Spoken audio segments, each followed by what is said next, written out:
Salam, selamat pagi sahabat terkasih. Hari ini kita tidak sedang membahas tentang kelahiran Yesus yang hangat dan penuh sukacita.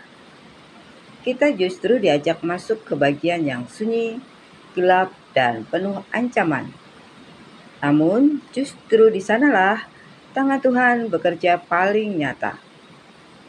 Matius 2 ayat 13-23 mencatat 3 peristiwa besar. Yang pertama, Yesus dibawa lari ke Mesir. Yang kedua, pembunuhan anak-anak Bethlehem. Yang ketiga, keluarga Yesus menetap di Nazaret. Sekilas seperti peristiwa terpisah. Namun sebenarnya ini adalah satu rangkaian rencana Allah yang sangat rapi. Raja Herodes adalah raja boneka Romawi. Ia terkenal paranoid, kejam, dan haus kuasa. Bahkan anak dan istrinya sendiri ia bunuh. Ketika mendengar ada raja orang Yahudi yang lahir, Herodes tidak takut secara rohani, tetapi politis. Yesus belum berkhotbah, belum membuat mujizat, belum punya pengikut, tapi keberadaannya saja sudah dianggap ancaman. Yusuf dan Maria adalah keluarga biasa, tetapi menghadapi situasi luar biasa. Tidak kaya, tidak berpengaruh, baru punya bayi. Namun Allah memilih keluarga sederhana untuk mengemban rencana keselamatan dunia. Ini penting untuk kita hari ini. Tuhan sering mempercayakan rencana besar kepada orang yang tampaknya kecil. Sahabat terkasih, mari kita membaca Matius 2 ayat 13-15. Setelah orang-orang Majus itu berangkat, nampaklah malaikat Tuhan kepada Yusuf dalam mimpi dan berkata, "Bangunlah, ambillah anak itu serta ibunya. Larilah ke Mesir dan tinggallah di sana sampai aku berfirman kepadamu. Karena Herodes akan mencari anak itu untuk membunuh dia." Maka Yusuf pun bangunlah. Diambilnya anak itu serta ibunya malam itu juga, lalu menyingkir ke Mesir dan tinggal di sana hingga Herodes mati. Hal itu terjadi supaya genaplah yang difirmankan Tuhan oleh Nabi, "Dari Mesir kupanggil anakku." Sahabat terkasih, Tuhan berbicara lewat mimpi. Bangunlah, ambillah anak itu serta ibunya, larilah ke Mesir. Tuhan tidak menjelaskan panjang lebar. Tidak ada jaminan kenyamanan, hanya ada perintah dan ketaatan.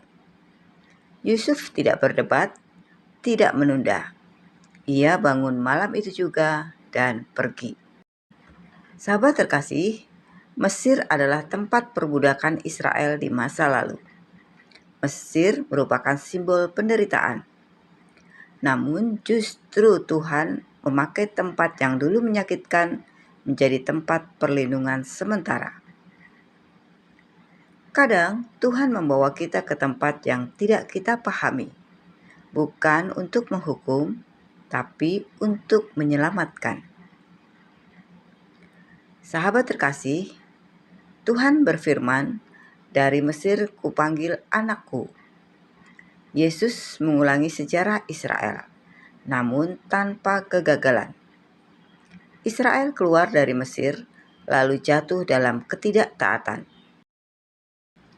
Yesus keluar dari Mesir sebagai anak yang taat sempurna. Sahabat terkasih, mari kita membaca Matius 2 ayat 16-18. Ketika Herodes tahu bahwa ia telah diperdayakan oleh orang-orang Majus itu, ia sangat marah. Lalu ia menyuruh membunuh semua anak di Bethlehem dan sekitarnya, yaitu anak-anak yang berumur 2 tahun ke bawah, sesuai dengan waktu yang dapat diketahuinya dari orang-orang Majus itu. Dengan demikian, genaplah firman yang disampaikan oleh Nabi Yeremia. Terdengarlah suara di Rama, tangis dan ratap yang amat sedih. Rahel menangisi anak-anaknya dan ia tidak mau dihibur, sebab mereka tidak ada lagi. Sahabat terkasih, ini bagian yang paling berat. Herodes membunuh semua anak laki-laki usia 2 tahun ke bawah. Alkitab tidak menutupi penderitaan manusia. Tuhan tidak menghapus realita kejahatan. Yesus selamat, tetapi banyak keluarga kehilangan anak. Sahabat terkasih, mungkin banyak yang bertanya, di mana Tuhan ketika peristiwa itu terjadi? Di mana Tuhan saat orang tidak bersalah menderita? Mengapa Tuhan tidak menghentikan Herodes? Firman Tuhan tidak memberi jawaban sederhana, tetapi memberi pengharapan jangka panjang. Ayat ini mengutip Yeremia. Ratap tangis terdengar di Rama. Tuhan mendengar tangisan itu. Tuhan tidak menutup mata. Salib kelak membuktikan Tuhan tidak jauh dari penderitaan manusia. Ia masuk ke dalamnya. Sahabat terkasih, mari kita membaca Matius 2 ayat 19 sampai 23. Setelah Herodes mati, nampaklah malaikat Tuhan kepada Yusuf dalam mimpi di Mesir. Katanya, "Bangunlah, ambillah anak itu serta ibunya, dan berangkatlah ke tanah Israel, karena mereka yang hendak membunuh anak itu sudah mati." Lalu Yusuf pun bangunlah, diambilnya anak itu serta ibunya dan pergi ke tanah Israel. Tetapi setelah didengarnya bahwa Arkelaus menjadi raja di Yudea menggantikan Herodes, ayahnya, ia takut ke sana. Karena dinasihati dalam mimpi, pergilah Yusuf ke daerah Galilea. Setibanya di sana, ia pun tinggal di sebuah kota yang bernama Nazaret. Hal itu terjadi supaya genaplah firman yang disampaikan oleh nabi-nabi, bahwa ia akan disebut orang Nazaret. Sahabat terkasih, setelah Herodes mati, Tuhan kembali berbicara, memberi arah berikutnya. Perlindungan Tuhan bukan hanya sesaat, tetapi berkelanjutan. Nazaret, dapatkah sesuatu yang baik datang dari sana? Tuhan sengaja memilih tempat yang tidak bergengsi, agar kemuliaan hanya baginya. Yesus tumbuh di kota kecil, hidup sederhana, namun membawa keselamatan kekal. Sahabat terkasih, Tuhan tetap berdaulat di tengah kekacauan. Dunia boleh kacau, politik boleh kejam, kejahatan boleh nyata, tetapi rencana Tuhan tidak pernah gagal. Mungkin hari ini hidup kita terasa seperti Mesir. Kita sedang berpindah tanpa kepastian atau terluka oleh ketidakadilan. Firman Tuhan hari ini berkata, Tuhan tidak diam, Tuhan tidak jauh, Tuhan masih menuntun langkah kita. Yesus mengerti penderitaan kita. Pernah menjadi pengungsi, pernah diburu, pernah hidup dalam ancaman. Tidak ada air mata kita yang asing baginya.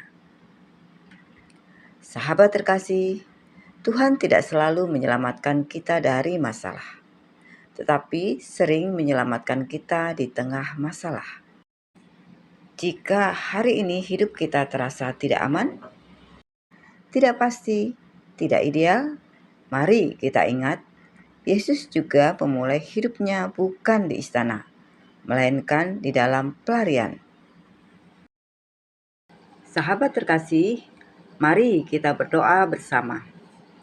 Bapa Surgawi, terima kasih untuk firman-Mu pagi ini.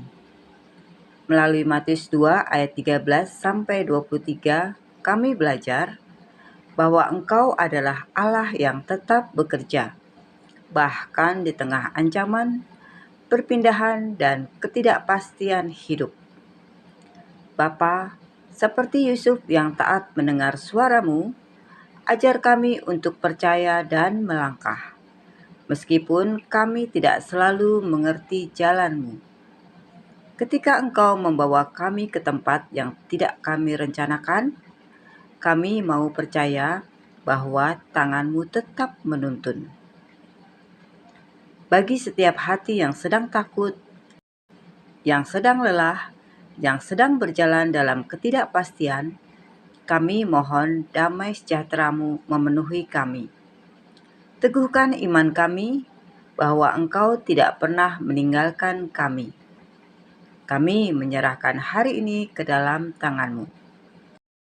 Langkah kami, keputusan kami, dan seluruh perjalanan hidup kami kiranya berjalan di bawah pimpinan-Mu.